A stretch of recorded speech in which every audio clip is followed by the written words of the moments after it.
नमस्कार दोस्तों, मैं नयन आपको स्वागत करता हूं आपके अपने YouTube चैनल ऑफिशियल नयन सामान्य ज्ञान जीके में। तो दोस्तों, आज के इस वीडियो में हम लोग पढ़ेंगे टॉप 60 MCQ क्वेश्चंस जो कि कॉम्पिटिटिव एग्ज़ाम में बार बार पूछे गए जाते हैं और आगे भी पूछे जाएंगे। तो वीडियो में अंत तक बने रहिएगा और यदि हमारे चैनल में नए हैं तो चैनल को सब्सक्राइब कर लीजिएगा। तो चलिए शुरू करते हैं। तो पहला प्रश्न है, सलहर के युद्ध में मुग़ल सेना को किसने हराया था? ठीक है, तो जो सलहर का युद्ध हुआ था तो इसमें जो मुग़ल सेना थी उसे कौन हराया था? तो शिवाजी ने हराया था। और आपको एक चीज़ याद रखना है कि जो सलहर का युद्ध है ये किनके किनके बीच हुआ था? तो मुग़ल एवं मराठों के बीच। ठीक है, मुग़ल एवं मराठों के बीच हुआ था सलहर का युद्ध, जिसमें मुग़ल हार गए थे और उसे कौन हराया था? तो शिवाजी हराया था। ठीक है, साथ ही आपको याद रखना है कि जो मराठा वंश का जो संस्थापक था कौन था? तो शिवाजी था। ठीक है, नेक्स्ट है, खजुराहो के मंदिर कहाँ स्थित है? ठीक है, जो प्रसिद्ध खजुराहो का मंदिर है, खजुराहो का मंदिर, ये किस राज्य में है? तो ये भारत के मध्य प्रदेश राज्य में स्थित है।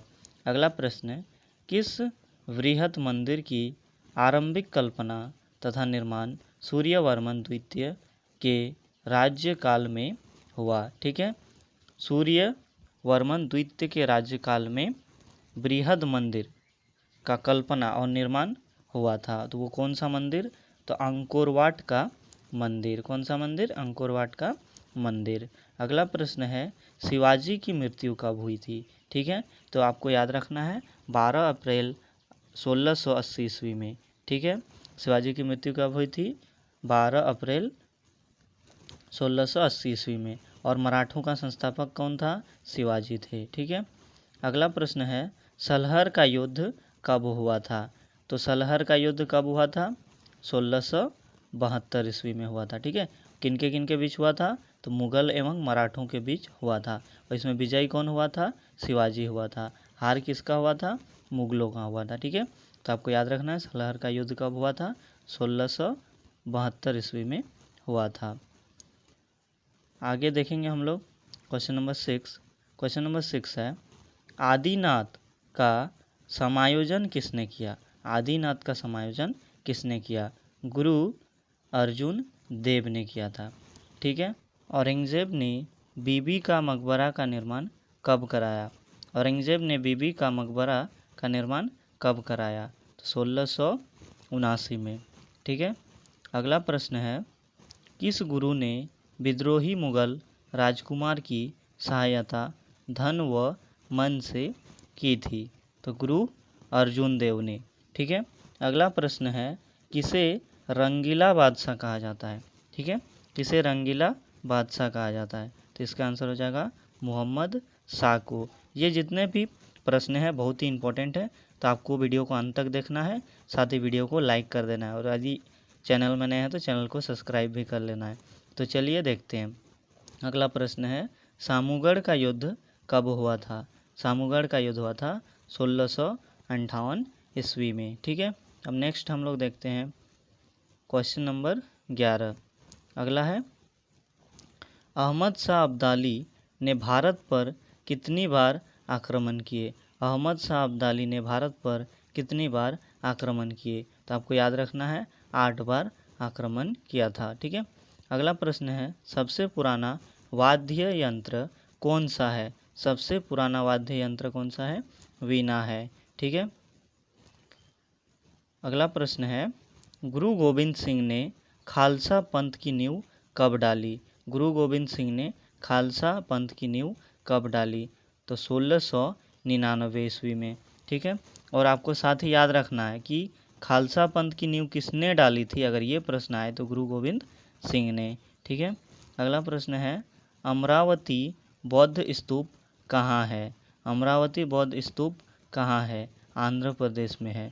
ठीक है, अगला प्रश्न है, भारत पर आक्रमण करने वाले किस ईरानी शासक को ईरान का नेपोलियन कहा जाता है? तो नादिर शाह को ईरान का नेपोलियन कहा जाता है, जो कि भारत पर आक्रमण किए थे। ठीक है,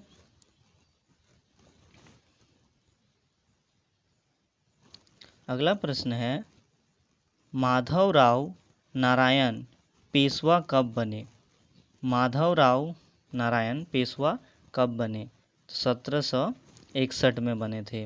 अगला प्रश्न है हैदर अली मैसूर के शासक कब बने? हैदर अली मैसूर के शासक कब बने? 1761 में। गुरु नानक का जीवन परिचय किस सिख गुरु ने लिखा? गुरु नानक का जीवन परिचय किस सिख गुरु ने लिखा? गुरु अर्जुन देव। ठीक है। अगला प्रश्न है चेतक घोड़ा किससे संबंधित है? चेतक घोड़ा किससे संबंधित है? राणा प्रताप से। ठीक है।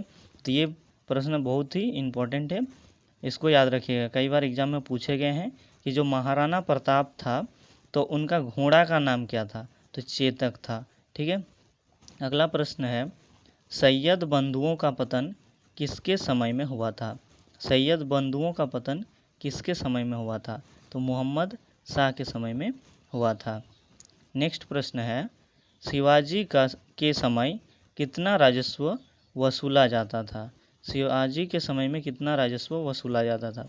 तो भू राजस्व का 33% वसूला जाता था। ठीक है।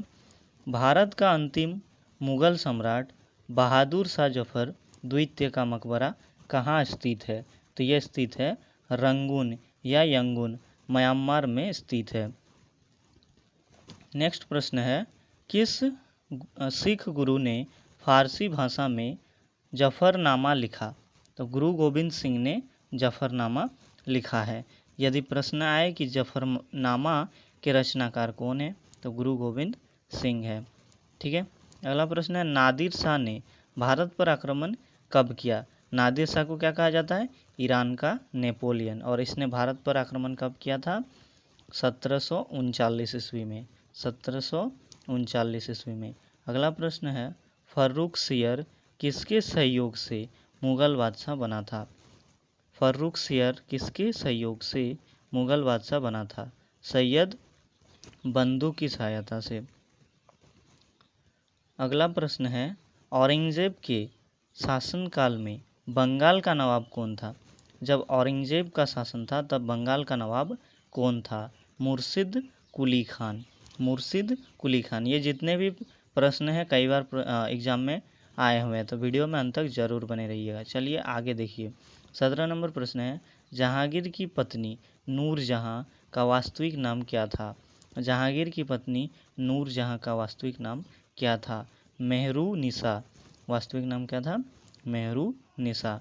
नादिर शाह कहाँ का शासक था? नादिर शाह कहाँ का शासक था? तो यह ईरान का शासक था। अगला प्रश्न है बीजागणित के क्षेत्र में अपने विशेष योगदान के लिए किसे जाना जाता है? तो भास्कर को जाना जाता है। अगला प्रश्न है हवा महल कहाँ स्थित है? तो हवा महल जयपुर यानी कि राजस्थान राज्य में स्थित है। नेक्स्ट प्रश्न है आगरा की जामा मस्जिद का निर्माण किसने कराया था? जहां आरा ने कराया था। ठीक है। अगला प्रश्न है किस राज्य के शासक नवाब वजीर कहलाते हैं? तो अवध के जो शासक होते थे नवाब वजीर कहलाते थे। अगला प्रश्न है बड़ा इनामबाड़ा कहाँ स्थित है? तो ये लखनऊ में स्थित है। नेक्स्ट है कौन सा शहर चोल राजाओं की राजधानी था? तो चोल राजाओं की राजधानी क्या था? तंजौर था।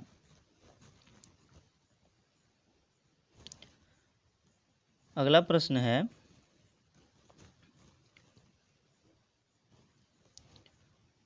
12वीं सदी के राष्ट्रकूट वंश के 5 शिलालेख किस राज्य में मिले? तो यह मिला है कर्नाटक राज्य में।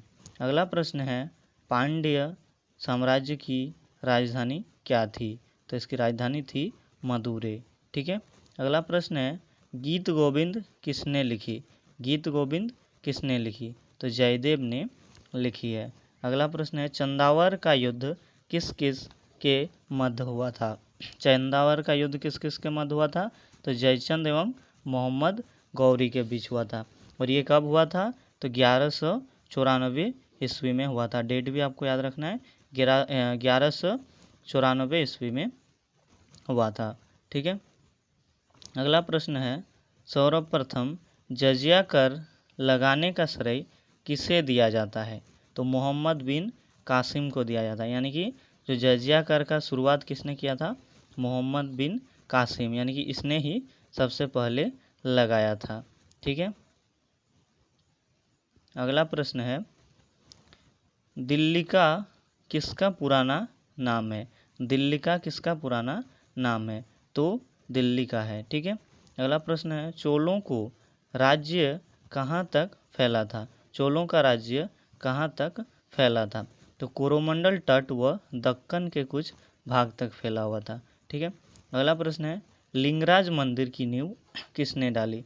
लिंगराज मंदिर की नींव किसने डाली थी? यथाति केसरी ने डाली थी। ययाति केसरी ने डाली थी। अगला प्रश्न है, पल्लवों का एकास्मीय रथ कौन सी जगह मिला? पल्लवों का एकास्मीय रथ कौन सी जगह मिला? महाबलीपुरम में मिला। अगला प्रश्न है, चोल युग में सोने के सिक्के क्या कहलाते थे? तो कुलंजू कहलाते थे।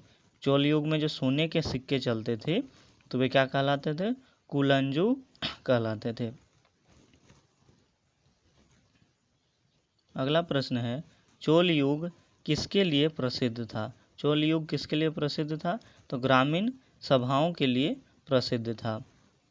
अगला प्रश्न है, तराइन का प्रथम युद्ध किस किस के बीच हुआ? तो पृथ्वीराज चौहान एवं मोहम्मद गौरी के बीच हुआ। ठीक है। प्रथम युद्ध हुआ था पृथ्वीराज चौहान एवं मोहम्मद गौरी के बीच हुआ था, जिसमें विजयी हुआ था पृथ्वीराज चौहान। किंतु जो प्रथम युद्ध हुआ था उसमें जीता था पृथ्वीराज चौहान, लेकिन जो द्वितीय युद्ध हुआ था तराइन, उसमें पृथ्वीराज चौहान की हार हुई थी और मोहम्मद गौरी जीत गया था। ठीक है।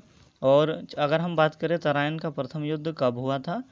तो 1191 ईस्वी में हुआ था। ठीक है। और उसके एक साल बाद 1192 में हुआ था तराइन का द्वितीय युद्ध, और 1194 में हुआ था चंदावर का युद्ध, फिर मोहम्मद गौरी एवं जयचंद के बीच हुआ था। ठीक है।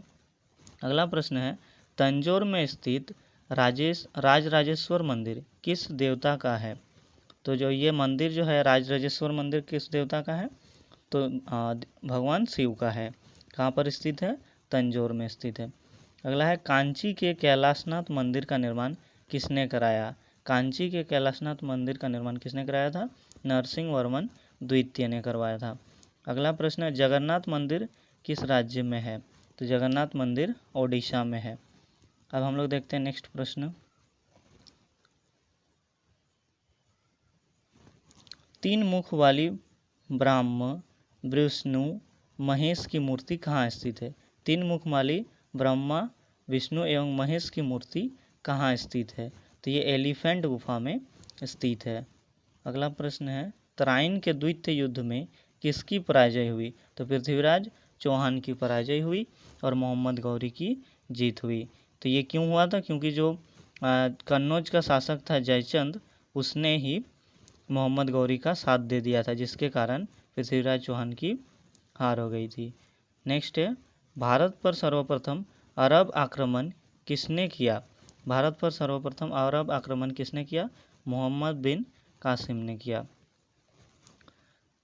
चोल काल में निर्मित नटराज की कांस्य प्रतिमाओं में देवाकृति कैसी थी? तो चतुर्भुज थी।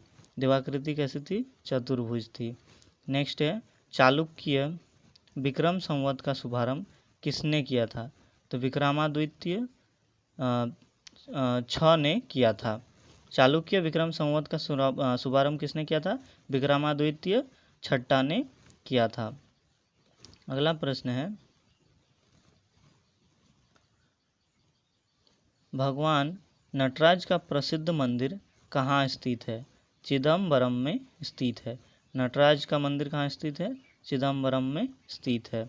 अगला प्रश्न है, मोहम्मद गजनवी का प्रसिद्ध आक्रमण कौन सा था? तो सोमनाथ मंदिर पर आक्रमण ये सबसे प्रसिद्ध था।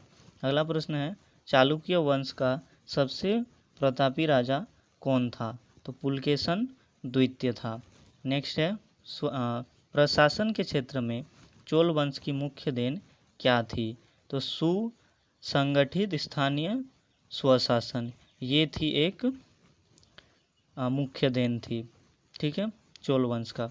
अगला प्रश्न है, मोहम्मद गजनवी के आक्रमण के फलस्वरूप कौन सा शहर फारसी संस्कृति का केंद्र बना? तो ये लाहौर बना था। ठीक है, तो आई होप आप लोगों को वीडियो अच्छी लगी और जितने भी मैंने क्वेश्चंस लिए हैं आपको हेल्पफुल ज़रूर लगी होगी। तो वीडियो को लाइक कर दीजिए, साथ ही हमारे चैनल को सब्सक्राइब कर लीजिए और बने रहें हमारे साथ, और साथ ही बेल आइकन को प्रेस कर लीजिए ताकि हमारे हर वीडियोस की नोटिफिकेशन आपको समय समय पर मिलता रहे। तो मिलते हैं अगले वीडियो में। जय हिंद, जय भारत।